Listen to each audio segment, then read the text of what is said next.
נתחיל. שלום, אנחנו מבאר שבע, מח"ט רעות, רוצים לראיין אותך על זה שוב. איך קוראים לך? חזי, שמואלי. כמה שנים אתה עובד בשוק? 30 שנה. האם אתה יכול להסביר על מדיניות הפיקוח בשוק? המדיניות בשוק זה בדרך כלל מתווכחים. אנשים אוהבים להגיד יותר יקר בשביל להוריד במחיר. אבל אני, המדיניות שלי, אני כמעט ולא... אני אומר מחיר לא יקר, שמחיר מחיר. שלא צריך להתווכח, אבל לפעמים כשמתווכחים משלמים גם יותר. לא קוראים משלם יותר ממה שצריך לשלם. כן? וככה זה בשוק הזה. אבל הרבה אנשים אוהבים לבוא להתווכח.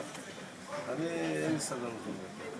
אני אוהב להגיד מחיר שפחות או יותר, שיהיה בשבילי בסדר, בשבילהם בסדר, ששתי הצדדים יהיו מרוצים.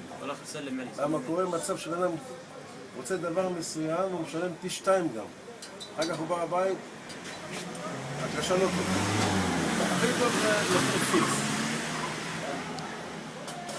ככה זה הכי טוב.